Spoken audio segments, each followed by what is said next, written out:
لو أردنا أن نختصر كل أحداث اليورو حتى الآن في تقرير واحد فسيكون كالتالي: عند مدخل برلين لافتة كتب عليها: نمرض ولا نموت.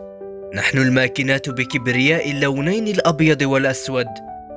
الألمان أكرموا ضيوفهم وأرسلوا رسائل شديدة اللهجة للخصوم: نحن في أرضنا ووسط جمهورنا واللقب لن نفارط فيه. أما البرتغال بقيادة صاروخ ماديرا وصانع الألعاب برونو وبقية الشباب يملكون بطولة واحدة وينوون تثنيتها حتى لا تظل كبيضة الديك.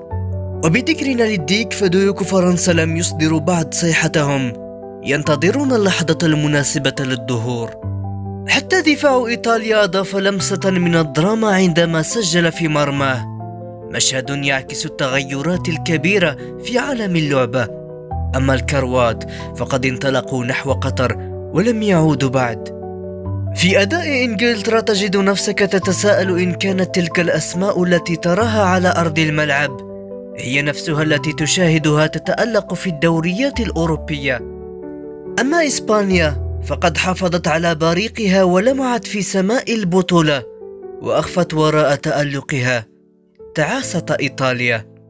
شاكيري هذا اللاعب الذي يظهر لنا كل 4 سنوات كسنة كبيسة، يسجل أهدافا تشبه القصص الأسطورية ثم يختفي ليتركنا نتوق لمزيد من سحره. وفي زاوية أخرى من الملعب التاريخ يفتح أبوابه لابن أنقرة، ذلك الفتى الذي يبدو وكأنه خرج من بين صفحات القصص الخيالية.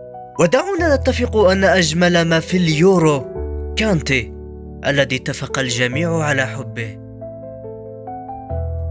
اليورو جمع بين الواقع والخيال في توليفة فريدة تأسر القلوب وتخلد في الذاكرة. اليورو بكل تفاصيله وأحداثه عملة صعبة.